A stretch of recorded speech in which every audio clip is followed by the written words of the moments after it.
Very informative, and I appreciate all of you. Respect you greatly. Appreciate the comments you've made and the advice you're giving. This is ultimately up to the Congress and the President to decide what to do. General Amos, pound for pound, do you agree the Marine Corps is the best fighting force in the world? Yes, sir. We celebrate that today on our birthday. Okay, good.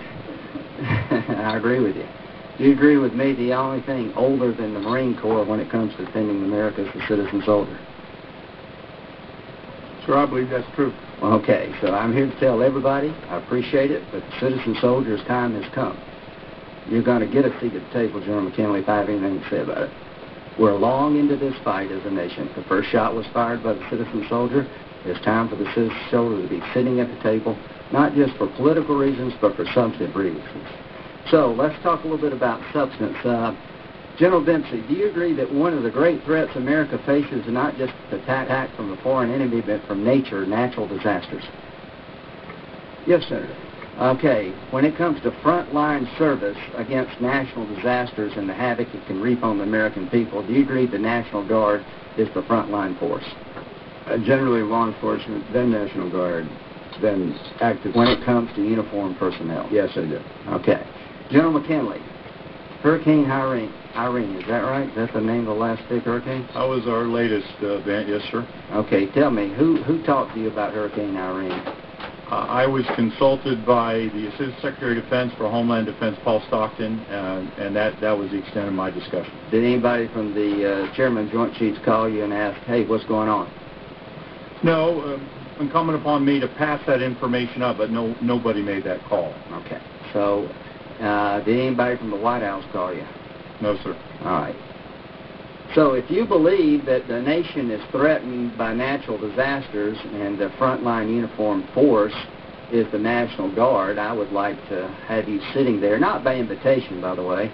General Dempsey, you're a very fine man, but if you got pissed off at him, could you tell him to get out of the room? Yes, I could. Okay, good. Well, at the end of the day, I think you need to be in the room with some weight behind you, not just an invitation. Now let's talk about the structure of the state-federal responsibility. Who talks more to the judge, the adjutant generals of each state, you or General McKinley? General Dempsey? Who has more contact? I don't have any contact with the adjutant generals. Well, if you believe that the adjutant generals who have responsibilities over the National Guard, you don't have any contact with them, how much contact do you have, General McKinley? Daily. All right, if you can't tell them how to spend their money, you can at least tell the Chairman of the Joint Chiefs, if you're in the room, what's going on. Don't you think it would be important, institutionally, beyond the life of you and General Dempsey, to have somebody in that room advising the Chairman of the Joint Chiefs exactly what's going on in the states? I think in a post-9/11 world, it's essential. I couldn't agree with you more. Now let's talk about the history of the Joint Chiefs, the Chairman of the Joint Chiefs, when it comes to supporting legislation that we now all agree is important.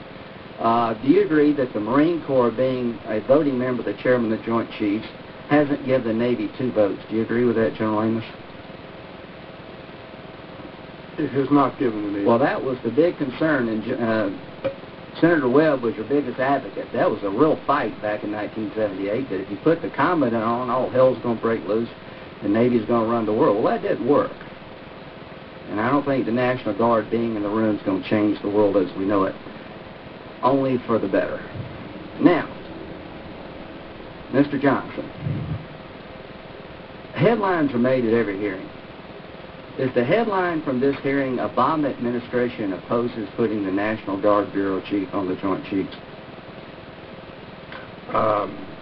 Senator, you've heard the best military advice from... Well, I'm going to tell you what Vice President Biden said in 2008 when he spoke to the National Guard conference in Baltimore. It's time for change. Change begins with giving the Guard a seat at the table. That table in the Pentagon where the Joint Chiefs sit. President Obama's campaign document, Blueprint for Change, page 55, if you want to read it. I haven't read it. I'll be the first one to admit to it. But this part I do like. Obama will restore the readiness of the National Guard and Reserves.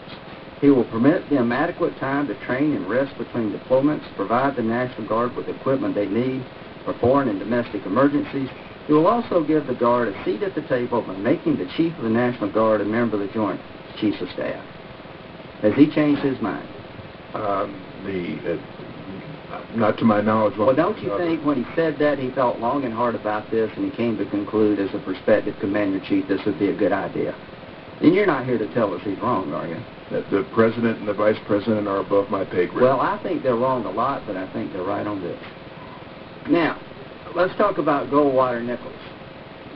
How many of you believe it works? How many? Who believes it doesn't work? Speak up. Nobody. All right. Let me give you a little history. There's an article that I've read called "The Campaign for Goldwater Nichols" by John P. Carell.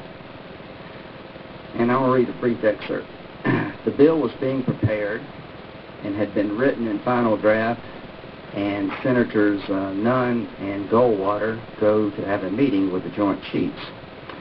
And Admiral Crowell was the chairman, the new chairman.